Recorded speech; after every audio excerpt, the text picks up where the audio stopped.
Selamat datang di Medas CEO Talks yang diselenggarakan oleh Media Asuransi. Kali ini kita akan membahas mengenai masalah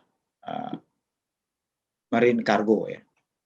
Jadi mungkin teman-teman media asuransi kalau ada istilah asuransi bayangannya orang yang bawa tas terus jualan gitu loh, door to door ke kantor menjelaskan. Tapi kali ini kita akan mengenalkan satu profesi dalam industri perasuransian di Indonesia, bahkan juga di negara lain pastinya, itu yang berkaitan dengan masalah ganti rugi. Jadi asuransi itu intinya adalah ganti rugi, klaim istilahnya ya. Jadi kalau ada sesuatu yang kerugian, yang ada yang rugi gitu, nanti akan diganti oleh perusahaan asuransi. Nah, kemarin ada kejadian yang menarik, yaitu mengenai terusan Suez yang terhalang oleh kapal. Nah, kapal ini sudah berapa hari gitu malang melintang di terusan Suez. Nah, ini kerugiannya berapa, bagaimana penggantiannya, dan konsekuensi dari ini tentunya perusahaan asuransi dan reasuransi harus membayar gitu. Untuk lebih jelasnya kita akan bicara dengan Ketua Asosiasi Penilai Kerugian Asuransi Indonesia, Pak Kapten Dikaryoso Sabirin, yang memang berpengalaman di laut, Pak, jadi di kapal laut gitu, sebagai kapten gitu. Kemudian terjun ke industri perasuransian, yaitu sebagai adjuster. Baik, saya kenalkan. Selamat datang, Pak, di CEO Talks di Media Asuransi, Pak. Selamat datang, Pak Jalil. Terima kasih sudah mengundang kami. Asosiasi Penilai Kerugian Asuransi Indonesia. Memang benar kata Pak Jalil tadi, salah satu spesifik sekali pekerjaan yang dikatakan adjuster atau disebut penilai kerugian, memang sangat spesifik dan memang banyak orang lebih mengenal appraisal daripada penilai kerugian. Begitu, Pak. Itu ya. Baik, ya.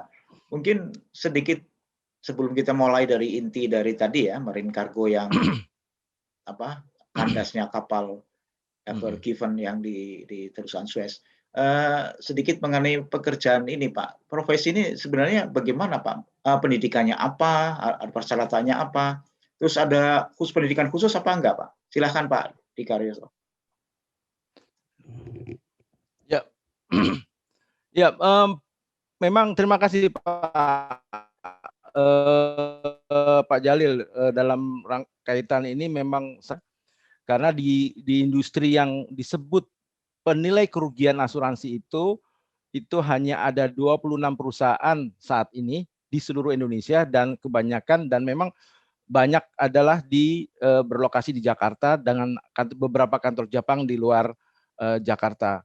Penilai kerugian asuransi ini atau biasa dikenal di luar adalah adjuster, itu dia berfungsi sebagai yang memberikan rekomendasi atas satu kerugian yang diderita oleh pihak tertanggung.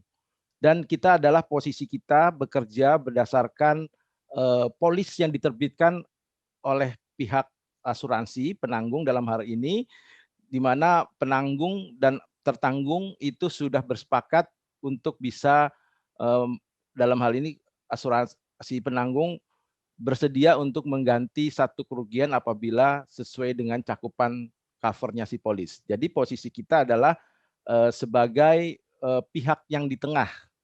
Pihak yang di tengah dalam arti tidak memihak tertanggung dan juga tidak memihak penanggung. Dan kemudian ada pertanyaan, jadi posisinya di mana? Posisinya adalah di polis asuransi yang dibuat oleh pihak penanggung dan disepakati oleh pihak tertanggung. Demikian, Pak, secara singkat. Kalau persyaratan jadi adjuster apa ya, Pak? Artinya apa latar belakang perlu teknik atau seperti Bapak harus dari kelautan atau Ya, apa aja, memang Pak? ya secara basis adalah dia harus mempunyai latar belakang teknis. Misalnya seorang yang akan menghandle satu properti, katakan suatu gedung gitu. Nah, dia harus mempunyai basis teknis, dalam hal ini kaitannya adalah di konstruksi gedung. Ataupun juga dia akan melakukan satu assessment di bidang kelautan. Dia juga paling tidak dia harus mempunyai latar belakang kelautan, baik itu dari sisi naval arsitek ataupun juga dari sisi dia sebagai dulunya sebagai pelaut seperti itu. Yang berbasiskan secara teknis dia mengetahui latar belakang dari apa yang akan dinilai, apa yang akan di assessment tadi. Seperti itu. Sehingga memang basisnya adalah tersebut. Nah, kemudian ketika dia masuk ke dalam perusahaan penilai kerugian asuransi, itu juga nanti kan akan ada pembagiannya. Di situ ada non marine ataupun marine. Demikian juga nanti kalau seandainya sudah bekerja 3 tahun di perusahaan penilai kerugian asuransi, maka dia baru bisa ikut ujian sertifikasi penilai kerugian asuransi. Dan kalau dia sudah bisa lulus 5 subjek, dia akan mendapatkan gelar yang disebut Indonesia Certified Adjuster Practitioner. Artinya sertifikat ini menyatakan bahwa si adjuster ini sudah bersertifikat sesuai yang dikeluarkan oleh Asosiasi Penilai Kerugian Asuransi. Demikian, Pak. Kalau sertifikasi ini, Pak ya, ini setelah lulus gitu, berlaku internasional nggak, Pak? Artinya walaupun dari asosiasi di Indonesia gitu ya, tapi diakui internasional kan, Pak ya? Secara internasional ya, Pak. Artinya kita juga punya satu kerjasama kita APKAI ini sudah termasuk dari Association Federation Adjuster di dunia, di internasional. Jadi ada asosiasi adjuster, Pak, dan kita merupakan bagian dari bagian dari mereka, Pak. Begitu. Ya, jadi artinya kalau misalnya saya punya sertifikasi gitu ya, sertifikat dari adjuster dari asosiasi APKAI gitu. Berarti saya bisa, kalau memang saya mampu, saya bisa kerja di itu kan, diakui gitu kan. Karena dia sifatnya Indonesian, kan ini kan di depannya ada kata-kata Indonesian Certified Adjuster Practitioner. Artinya ini memang hanya khusus di Indonesia, Pak. Tetapi kami sudah bekerja sama dengan asosiasi yang di lain, itu kita ada 2 subjek yang jika kita lulus subjek di subjek tersebut, maka kita bisa diakui juga di internasional untuk subjek tersebut. Karena setiap di belahan dunia ini itu ada ketentuan bahwa kalau kita sudah ikut subjek ini kita bisa, jadi bahasanya adalah cross credit, Pak, begitu. Cross credit ya. Jadi kreditnya diakui, boleh ditransfer ya, Pak ya, dipindah. Ya, boleh ditransfer seperti itu. Ya, baik. Pak Kapten Dika Rosso Sabirin, kita ke materi yang menarik, yaitu terdamparnya kapal Ever Given di terusan Suez. Sebenarnya apa saja sih yang dilindungi risikonya dalam kasus ini, Pak? Silakan, Pak. Ya, oke, Pak. Memang menarik ini, Pak. Dan ini merupakan kejadian yang cukup fenomenal ibaratnya terhadap satu peristiwa di terusan Suez dan melibatkan kapal besar, mungkin ini terbesar kapal kontainer karena dia memuat kontainer 20.000 kontainer dalam satu kapal tersebut. Nah, dalam hal ini dan kasus ini adalah masuk kategori dia kandas di terusan Suez. Demikian. Nah, dari kasus ini ada 3 hal yang kita lihat dari sisi asuransi kapalnya, dari sisi asuransi kargo, dan dari sisi asuransi pihak ketiga atau dalam sisi liability-nya terhadap pihak-pihak yang dirugikan. Kita bahas pertama adalah dari sisi kapalnya. Dari sisi kapalnya, dengan kasus ini kemungkinan tanpa kita melihat detailnya, kemungkinan itu ada kerusakan kapalnya. Mungkin di propellernya atau di bagian haluan kapalnya ada yang mengalami kerusakan. Seperti itu. Sehingga ini masuk jaminan polis di asuransi rangka kapal. Kemudian juga dari sisi kargo.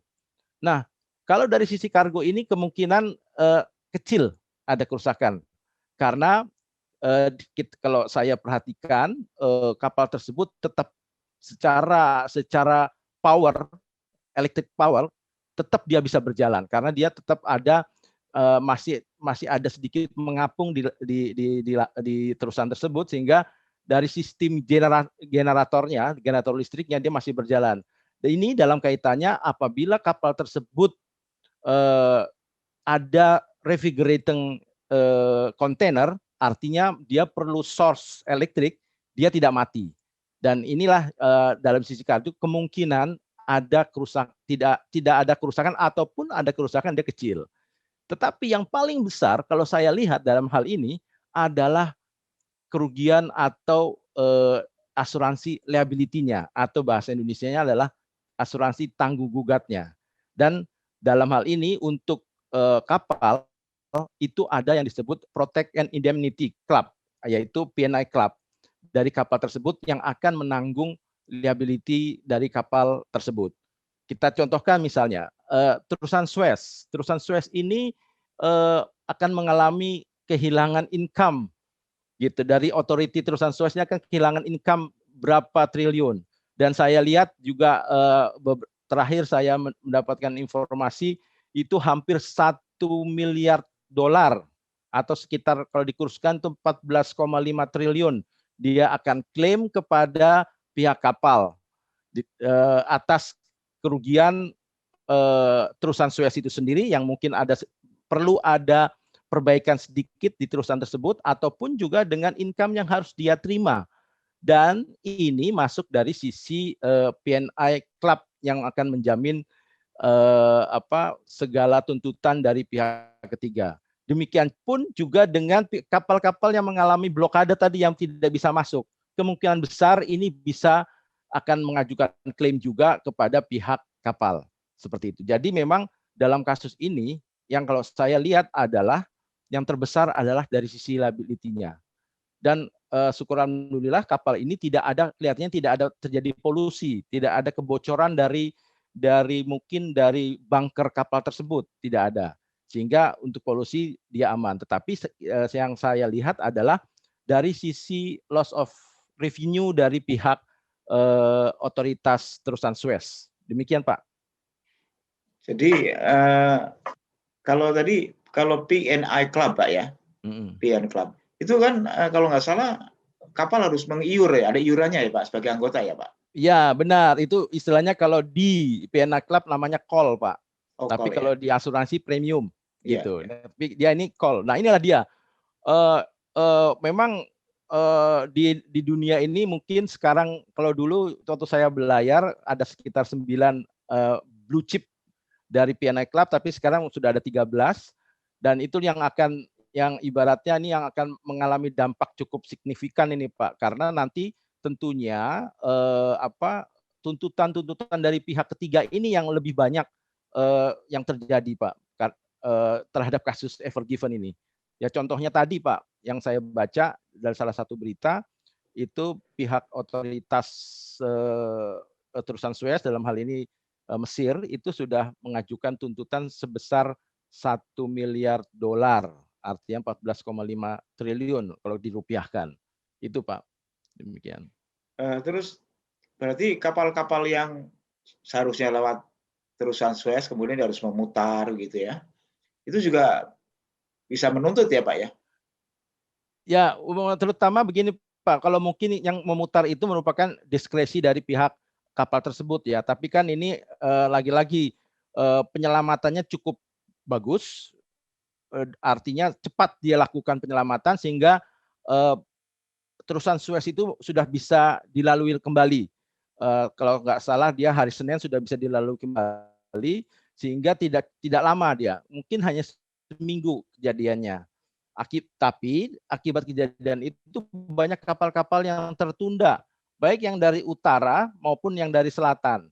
Itu tidak bisa melalui terusan Suez. Nah, kemungkinan besar, yang tadi saya katakan, kemungkinan besar pihak-pihak kapal yang mengalami delay seperti ini, kemungkinan besar bisa mengajukan tuntutan kepada pihak kapal Evergreen, seperti itu. Tapi yang jelas adalah tuntutan dari pihak otoritas terusan Suez lah yang paling sudah di depan mata itu adalah yang akan ditanggung oleh Evergreen. Given gitu Pak. Iya. Ya. Ya. Kemudian ini Pak, kalau mungkin Bapak dengar dari adjuster kita ada nggak ya Pak yang dapat untuk mengukur kerugian di sana Pak dari kita Ya. misalnya ada atau belum ada gitu? Ya. Ya, untuk kalau ini posisi kapal adalah dari selatan ke utara, artinya mungkin dari kawasan Asia itu menuju ke Eropa sana. Dan artinya ini kan kalaupun ada beberapa kontainer yang berasal dari Indonesia, itu pun juga terutama kargonya Pak di sini, kargonya. Dan kargonya ini itu nanti akan juga ikut berkontribusi Pak. Sedikit saya mau cerita mengenai kasus ini Pak, bahwa silakan. Dalam kasus ini itu ada yang melibatkan juga pihak salvor Pak, pihak penyelamat gitu. Nah, ketika kapal kandas seperti ini, pihak kapal akan mendeklar yang disebut General of Rates atau bahasa Indonesianya adalah awara umum. Nah, kenapa harus dideklar General of Rates ini? Karena ketika adanya penyelamatan itu, semua biaya-biaya penyelamatan ini akan dikontribusi oleh seluruh interest yang ada di atas kapal, termasuk juga pihak kapal itu sendiri. Jadi, misalkan yang tadi saya katakan bahwa kemungkinan kargonya kerusakannya kecil, potensi kerusakannya kecil, tetapi ada potensi juga yang harus diperhatikan dari pihak asuransi adalah pembayaran kontribusi kepada pihak kapal. Loh, kok mesti harus bayar kontribusi? Padahal kan kita yang dirugikan. Nah, disinilah letaknya. Polis Marine Cargo itu mengcover juga di samping resiko yang terjadi, mengcover juga mengenai liability akibat adanya perjanjian yang sudah disepakati dari pemilik kapal, dari pemilik kargo dan pemilik kapal di dalam yang dokumen yang disebut adalah Bill of Lading atau bahasa Indonesia adalah konosmen. Di situ ada perjanjian, ada klausa yang menyebutkan jika terjadi peristiwa General of Rates, maka pihak kargo akan dimintakan juga kontribusinya. Gitu. Dan dalam hal ini kargo kita tidak rusak, tetapi pihak asuransi pun juga harus bisa membayar Pak kontribusi tersebut. Nah, ini yang akan timbul nanti ada klaimnya di sini. Nah, karena ini ada dari Indonesia atau ya salah satunya kemungkinan besar ada barang dari Indonesia ke Eropa, kemungkinan ada asuransi yang juga mengcover barang yang dari Indonesia tersebut, Pak. Barangkali, Pak, ini bisa dilihat apabila term of sale atau perjanjian penjual belinya itu dengan kondisi Incoterm cost insurance and freight, artinya asuransi di Indonesia mengcover perjalanan dari Indonesia ke Eropa dan terjadi sesuatu di tengah jalan, maka apabila terjadi sesuatu di tengah jalan, maka asuransi yang di Indonesia ini akan bertanggung jawab terhadap semua kondisi yang pada saat perjalanan tersebut, termasuk juga dengan kondisi General of Rates ini, Pak. Gitu. Kemungkinan ada, Pak. Kemungkinan ada asuransi asuransi Indonesia yang terlibat atau bukan terlibat, yang menjamin perjalanan ini. Kemungkinan ada seperti itu. Jadi ini berkaitan sekali dengan masalah ekspor, Pak ya. Iya, Ekspor sana benar, ya, Pak. Pak. Jadi yang ekspor. Jadi padahal ini kan sedang digalakan untuk mengekspor produk-produk Indonesia ya. Produk Indonesia. Jadi kemungkinan besar ada karena asuransi kita juga mengcover itu marine cargo-nya ya, Pak. Apalagi tadi kargonya, Pak. harus pakai apa namanya cost and freight, bukan Cost insurance and freight, Pak. Jadi cost insurance freight, bukan cost FOB insurance and ya Pak, freight, bukan free on bukan board ya, bukan ya FOB. Pak. Iya, bukan. Kalau FOB dia hanya sampai ke atas kapal, kemudian sudah resikonya sudah berpindah kepada si pembeli, Pak. Gitu. Dan pembeli misalnya dikatakan di Eropa sana, dia akan memakai asuransi yang di Eropa sana, Pak. Begitu. Jadi kalau sekarang namanya cost insurance freight, Pak ya. Cost insurance and freight. Apabila jadi mungkin asuransi Indonesia ini bisa dicek di filenya, apa di penutupannya, apakah ada barang-barang yang akan disampaikan diekspor ke Eropa dengan kondisi term of sale, Incotermnya adalah dengan cost insurance and freight. Berarti kalau ada itu dan masuk di atas kapal Ever Given, maka siap-siap akan terkena proporsi untuk kontribusi dari general freight-nya kapal tersebut. Jadi seperti Pak Kapten Dika Rosso Sabirin sampaikan bahwa yang besar ini memang liability-nya ya Pak ya. Liability-nya Pak. Tanggung jawab pada pihak ketiga ini ya Pak ya. Ketiganya Pak. Yang paling besar itu akan di situ. Yang itu, tadi saya katakan. Itu nuntutnya pada pemilik kapal itu ya Pak. Benar Pak. Itu ya Pak. Iya, penuntutannya adalah tetap ke Ever Given. Tetapi karena Ever Given itu mempunyai PNI, jaminan di PNI, Protect and Indemnity tadi, maka tentunya ketika terjadi tuntutan dari pihak ketiga, dia akan lempar itu kepada pihak PNI. Gitu. Ya, menurut Bapak, ini kan baru pertama kali terjadi ya Pak, terusan Suez, kapal kandas di situ, kemudian menghalangi lalu lintas tol laut begitu. Baru pertama kali ya Pak ya. Kalau untuk sepanjang saya tahu Pak, memang terusan Suez sebenarnya kalau saya baca literatur itu dalam kurun 10 tahun itu dia hanya ada sekitar dalam 10 tahun ada 75 eksiden. Dan 28 eksidennya itu adalah kapal kontainer kandas gitu. Tapi waktu kalau kandasnya itu kapal-kapal kecil begitu, itu tidak akan sampai menutup terusan Suez ini. Nah, ini karena dia yang kandas ini adalah kapal dengan ukuran 400 meter panjangnya, Pak. Itu langsung menutup dari sisi-sisinya terusan Suez itu. Akibatnya benar-benar seperti palang pintu aja Pak, gitu. Seperti palang pintu menutup jalan masuk, ya udah tidak bisa lagi semua kapal masuk lewat situ, seperti itu. Dan ini memang jadi pelajaran Pak bagi asuransi juga. Artinya gini, memang kalau kapal-kapal dari Eropa, kalau saya baca hampir 30% itu ekspor melalui ekspor ke Eropa, dari Asia ke Eropa itu melalui terusan Suez. Karena kalau melalui Tanjung Harapan, Afrika Selatan itu bisa tambah seminggu Pak, begitu. Jadi kalau misalnya kapal Pak ya, kapal lain gitu ya, pihak ketiga, itu kan mengajukannya kerugiannya Pak karena apa? Delay gitu ya. Iya mungkin Pak, bisa Pak. Delay bisa ya, karena delay. Iya bisa. Gitu ya. Artinya untuk kapalnya ya Pak ya. Iya. Kita bicara kapalnya dia. Mungkin ada kos-kos yang dia harus keluarkan yang sebenarnya tidak harus keluar, dia keluarkan, akhirnya dia keluarkan karena kasusnya ini, itu kemungkinan besar bisa mengajukan klaim kepada Ever Given Pak. Gitu karena peristiwa ini. Gitu. Baik Pak Kapten Dika Rosso Sabirin. Menarik sekali ya. Artinya ini asuransi tidak hanya yang jualan yang muter-muter bawa tas, bukan Pak ya.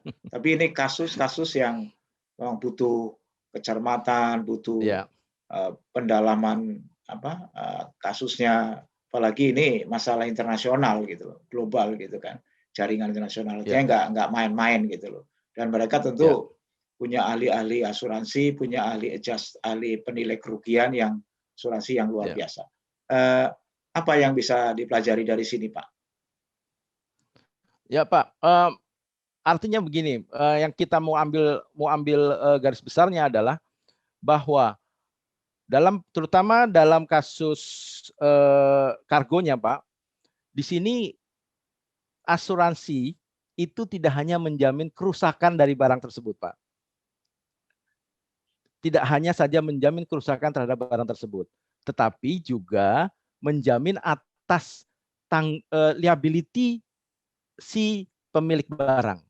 Nah, dalam kasus ini liability-nya diikat di bill of lading tadi, di konsumen, di mana dalam konsumen tersebut, dalam bill of lading tersebut dinyatakan bahwa jika secara garis besarnya, Pak, jika terjadi peristiwa general outrage, maka pihak pemilik barang ikut berkontribusi terhadap semua biaya-biaya penyelamatan tersebut. Artinya di sini barang kargonya selamat sampai tujuan, tetapi dia pihak asuransi siap-siap harus membayar kontribusinya, Pak. Jadi itu satu, Pak. Jadi tidak untuk kargo tidak hanya melulu mengenai kerusakan barang, tetapi liability atau kewajiban dari si pihak kargo tersebut itu dijamin di polis kargo. Gitu.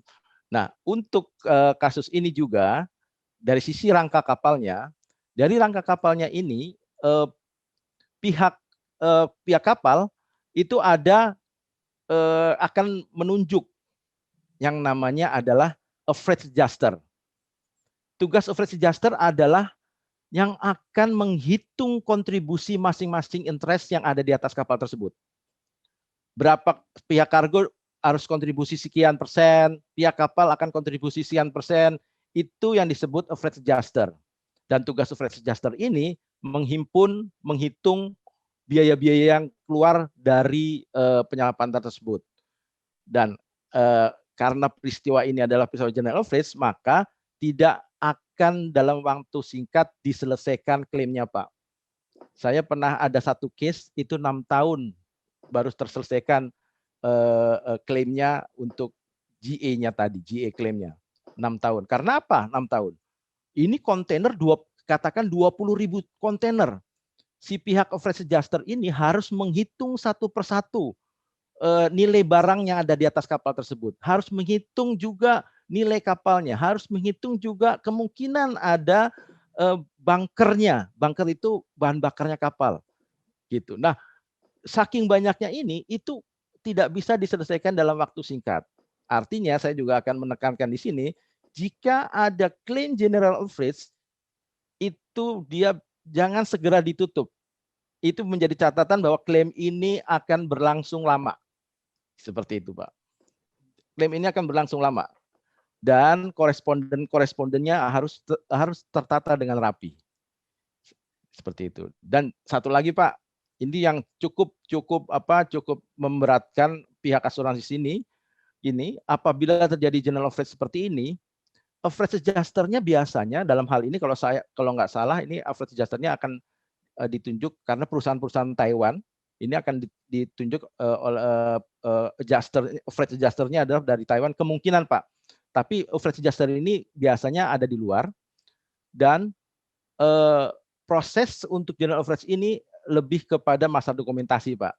Jadi yang nanti akan ada terbit juga yang namanya outrage guarantee, juga ada namanya outrage bond, kemudian ada namanya dokumen salvage security.